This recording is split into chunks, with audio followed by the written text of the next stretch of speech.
சுபம் Vijay sir, இந்த 2026ல tech pass மாதிரி எந்த ராசிக்கு பிசினஸ் பார்ட்னர்ஸ் பிரிஞ்சிடுவாங்க?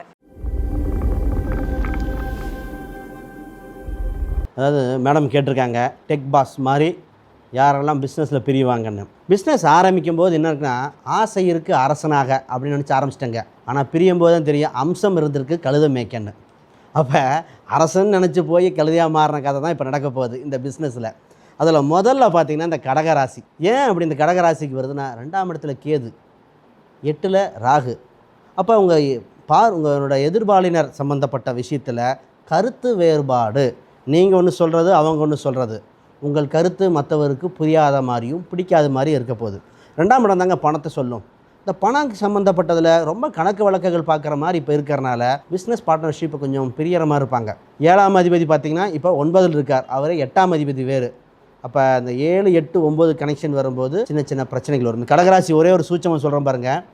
ஆண் பெண் 2 பேர் சேர்ந்து இந்த கடகராசி இப்போ பார்ட்னர்ஷிப் தவறான விளைவே கொடுத்துரும். அப்போ பார்ட்னர்ஷிப் போன வருஷம்லாம் போடும்போது நான் போடலை. ஒரு ஆண் ஒரு பெண்ணு சேர்ந்து பிஸ்னஸ் பண்ணுறோம் அப்படின்னு கடகராசி வரும்போது வேண்டாம், இல்லீகல் லிங்க் கொண்டு வந்துடும் சொல்லி தவிர்த்துருக்கேன். அந்த மாதிரி இருக்கிறவங்க கவனமாக இருக்க வேண்டிய ராசி இது.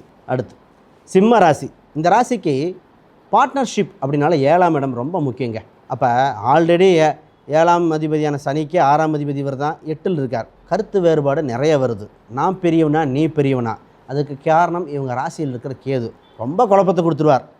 மன நெருக்கடியால் தவறான முடிவுகள் எடுத்துரும், அவசர விளைவை கொடுத்துரும். சனியான் 3ஆம் பார்வை 10ல் இருக்கிறனால என்ன பண்ணிடும், ரொம்ப கஞ்சத்தனம் பார்க்குற மாதிரி பார்க்கும், திடீர் இதாக இருக்கும், அவசர முடிவெடுக்கும். ஆக மொத்தம் ரிலேஷன்ஷிப் பிஸ்னஸ் சம்மந்தப்பட்டதில் தனித்தனியாக இருப்பது நல்லது. கூட்டாக சேர்ந்து வாங்கினது எல்லாம் கூட்டாக சேர்ந்து சமைச்ச மாதிரி கூட்டாஞ்சோறு மாதிரி வச்சுட்டு ஒன்றும் பண்ண முடியாது. அதனால் தனித்து இருப்பது சிறப்பாக இருக்கும். அப்படி இருந்தால் பரிகாரம் பண்ணி நிவர்த்தி பண்ணிக்கணும். இந்த காலகட்டத்தில் கூட்டு பிஸ்னஸில் ரொம்ப ரொம்ப கவனமாக இருக்க வேண்டிய ராசி இது. அடுத்து இந்த மகர ராசி. பேச்சால் நான் கெட்டேன் நீ கெட்டங்கிற மாதிரி 2ஆம் இடத்துல ராகு நிறைய பணம் வருவாயை கொடுக்கும், நிறைய புகழை கொடுக்கும், பணம் புகழ் பேச்செல்லாம் கொடுக்கும். ஆனால் 8ல் கேது இருக்கிறத மறந்துடுவாங்க. மண்டையில் இருக்கிற கொண்டையை மறந்த மாதிரி 8ல் இருக்கிறத மறந்து ஏதோ ஒன்று வில்லங்க வந்து நிற்கும். பொதுவாக இவங்க வண்டியில் பார்க்கிங் ஃபைன் விழுந்திருக்கும், இருந்தால் கேளு கமெண்ட் பண்ணுங்கள், செக் பண்ணி பாருங்களேன். மேக்ஸிமம் பார்க்கிங் ஃபைன் வந்துடும். ஏன்னா 8ஆம் இடத்துல இருக்கிறது சட்ட சிக்கல்னு அர்த்தம். நீங்கள் நல்லதே சொன்னாலும் உங்களை தவறாக சித்தரிக்க காத்திருக்காங்க. இந்த பிஸ்னஸில் 2 பேர் சேர்ந்து பண்ணும்போது என்ன நடக்கும்னா, உங்களை மட்டும் புகழ்வாங்க, ஆனால் உங்கள் பார்ட்னருக்கு பிடிக்காது. உங்கள் பார்ட்னருக்கு அது பிடிக்காதனால என்ன பண்ணுவாங்க, அப்படியே கொஞ்சம் கொஞ்சமாக பில்டப் ஆகும். சாமி நானே பிரிஞ்சிட்றேன் சாமி அப்படிங்கிற மாதிரி பிரியக்கூடிய காலகட்டமாக இருக்குது. ஏன்றால் உங்கள் ராசிக்கு 10ஆம் இடம் சுக்கிரன். அந்த ஈகோ கிளாஷஸ்லேருந்து கொஞ்சம் கொஞ்சமாக பில்ட் ஆகும், கவனமாக இருக்க வேண்டியது. அடுத்து இந்த கும்பராசி. கும்பராசியில் பார்த்திங்கன்னா ராகு பகவான் நிறைய சிந்தனை, 7ஆம் இடத்துல டிஃபால்ட்டாக கேது, 2ல் சனி இருக்குது வேறு. அப்போ பணம் சம்மந்தப்பட்டது கஞ்சத்தனம் பார்க்குறதா இருக்கும், முடிவுகள் அவசரப்பட்டு எடுக்கிற மாதிரி இருக்கும், திடீர் கோபம் திடீர் பொறுமை, இது 2மே இந்த ராசிக்கு தப்பாக இருக்குது. அப்போ இந்த ராசிக்காரங்க ஒன்று துர்க்கை வழிபாடு, ராகு அம்சம் இல்லையா, துர்க்கை வழிபாடு பண்ணி உங்கள் இதை குறைக்கணும்.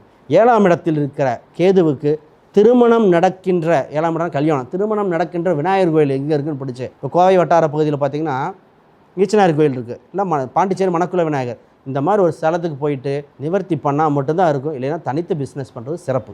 ஸோ ரொம்பவே இன்ட்ரெஸ்டிங்காக சோஷியல் மீடியாவில் ரொம்பவே ஃபேமஸாக இருக்கக்கூடிய இன்ஃப்ளூயன்சர்ஸ் கூட கம்பேர் பண்ணி இந்த 2026ஆம் ஆண்டில் எந்தெந்த ராசிக்காரங்க இவங்க மாதிரி இருப்பாங்க அப்படின்னு சொல்லி பார்த்தோம். ஸோ தொடர்ந்து நம்ம சேனலில் சுவாரஸ்யமாக நிறைய விஷயங்கள் வந்து வரப்போகுது. ஸோ அதெல்லாம் பார்க்க நம்ம அஸ்ட்ரோ தமிழா சேனலை ஃபாலோ பண்ணிக்கோங்க.